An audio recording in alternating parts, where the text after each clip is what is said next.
106.7 Lights FM. 106.7 Light FM. Cubby, along with Christine, and one of the funniest men I know, a guy that shaped my sense of humor growing up. He's an author. He's an Academy Award-winning actor. Were you an actor? Academy? Filmmaking. You won an Academy Award for that, right? Yes. Yes. The fabulous Stephen Wright, ladies and gentlemen. Hello. In studio. Welcome. Thank you. Thanks for having me. Where's that Thanks. Academy Award right now? It's on a table in my living room. Just hanging out. I would have it front and center. Stephen, you've done so much in your career, and I want to get back to what made me fall in love with you. In the early '80s. How old were you then? Okay, I was born in '71. So in Okay. 1981, I remember seeing you 81, 82-ish on Johnny Carson. Yeah. And you did a bunch of HBO specials in the '80s. Yes. And your theme for comedy really is the jokes that make you think, the ones that are kind of obvious, but like that makes total sense. And I'm kind of curious, was this? How did you develop the sense of humor? I mean, is it you, or did you say this is like a direction that we have to go because no one's doing it? No, I didn't have any plan or meetings with myself on what I was a big comedy fan. There was a radio station in Boston that played 2 whole comedy albums every Sunday night, and I tuned in for 2 years. So I was studying comedy without knowing it. And the Tonight Show was my main thing to see. That's how I even wanted to do it. And I liked George Carlin, and he talked about everyday things. And from the radio show, I heard Woody Allen's double comedy album. I didn't even know he made an album. I didn't even know he did stand-up. I just knew him as movies.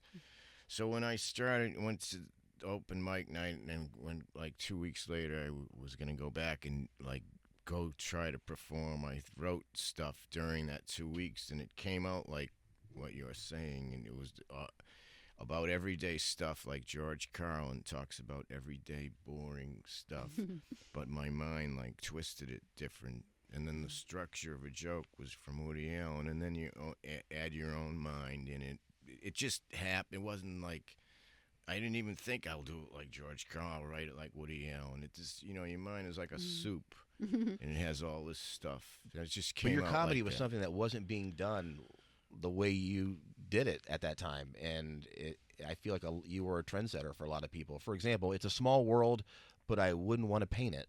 What made you think of that? I don't know. Well, because this beginning, it's a small world. You hear it all the time, So somewhere in my mind, that was it sounded like a setup. Well, that's what I'm thinking. I'm looking at all these, just gazillion one-liners that you had. But as a stand-up comedian, how everybody's we need a tight 5. For you, that is so many jokes within 5 minutes. I said to Cubby, you had to have been exhausted to always come up with new material in that style. It was the only way I ever knew how to do it, so it wasn't. I didn't compare this is harder than another way. It was just normal. Your height is normal. So it was just normal, So in 5 minutes of TV appearance, it came out to 22 jokes for 1 5-minute thing. But the thing is, for every 3 or 4 I wrote, most of them don't work. Only 1 in 3 works. So that means, to get 20, you have to write 60. Right. And then weeding it out is the hard thing. But did you know that your deadpan way of doing it would make the joke even funnier? No, I didn't even think about it. You just were yourself. This is how I speak, But to me, it was an act. To me, it was you just being deadpan and low voice, but you knew that was the way the joke would be funnier. I didn't know that. It accidentally meshed together. And I was afraid to be on stage. People don't like to public speak. So I was even more monotone because I was scared out of my mind. And I didn't even know I was monotone until a year and a half later. The paper The Phoenix in Boston?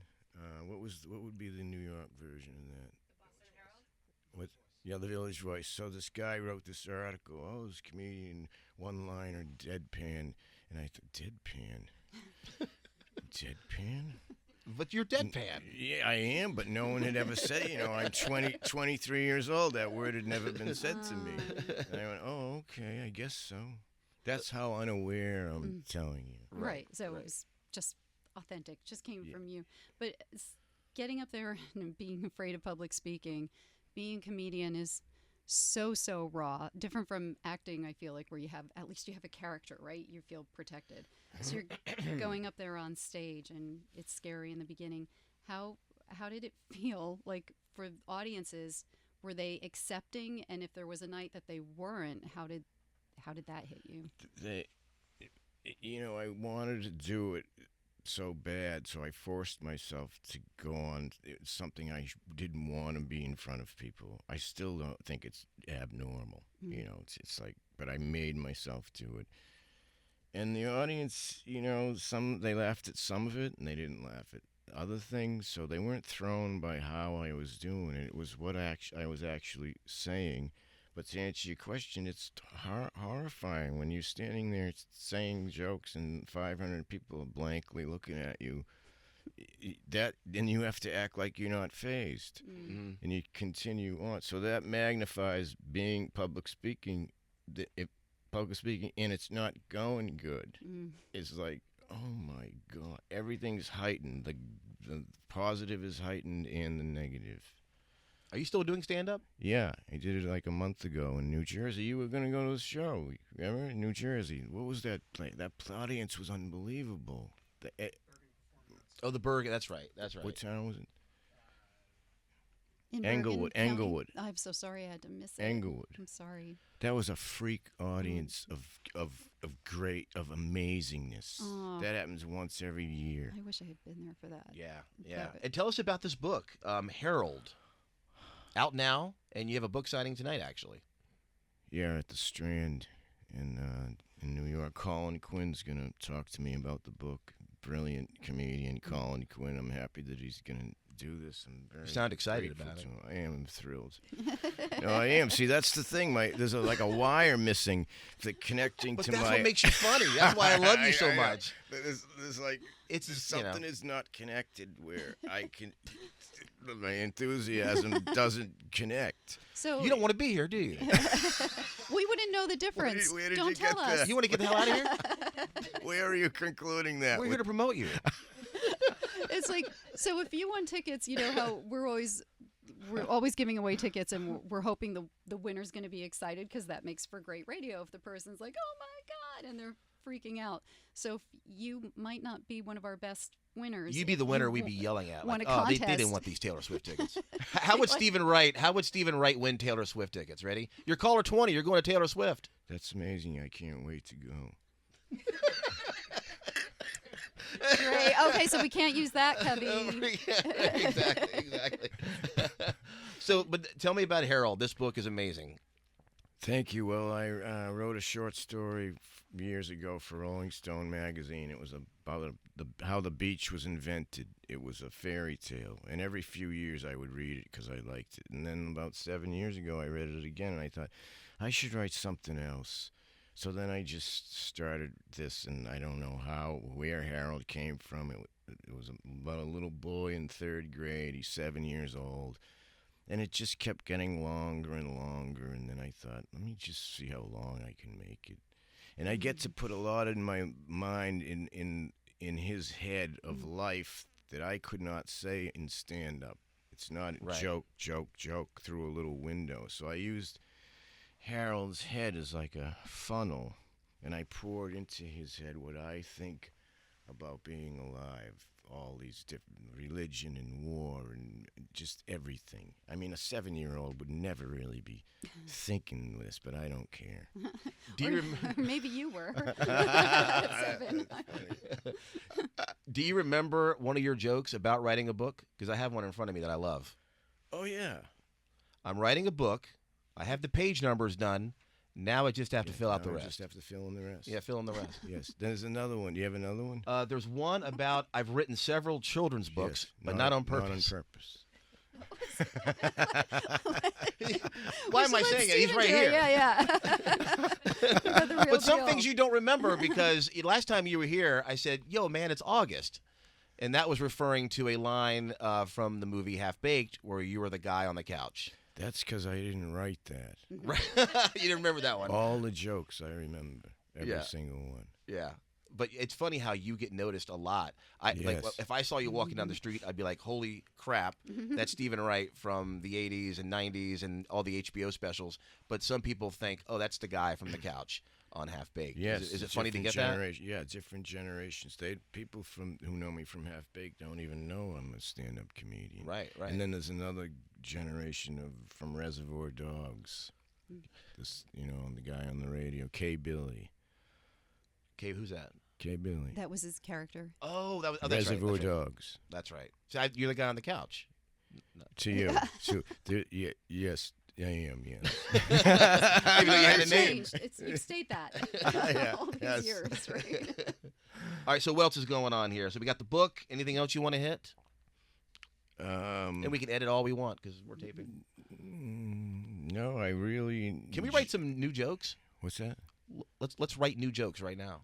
Right now? Yeah, with the world the way it is right now with computers and all that.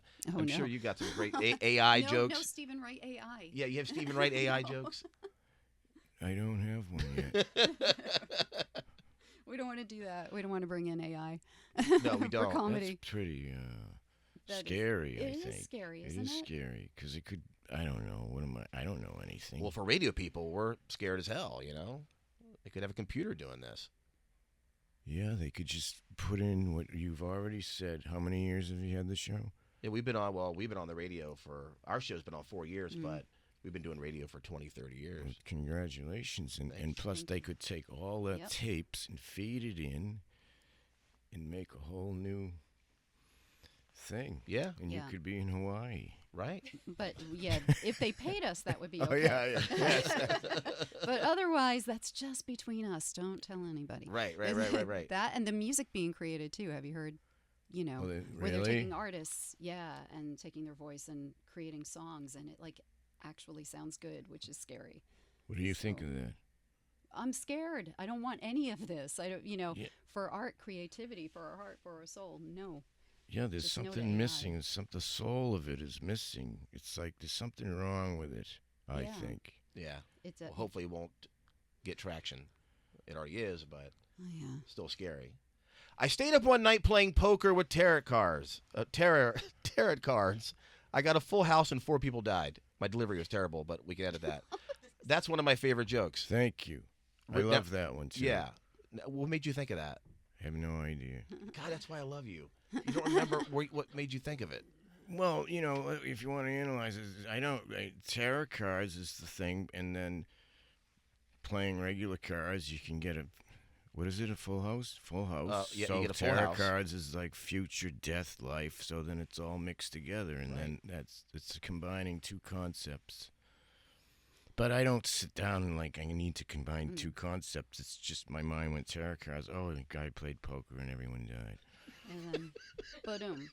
So did you walk around with a notebook and a pen all the time? Yes. Or if I didn't have, I would write it on a little scrap of paper, and then I'd go home and then write it in the notebook. And then the last many years, I write it right into the phone. I wrote Harold on the phone. Really? Oh, wow. Yep, I wrote it in my notes section because I could be anywhere.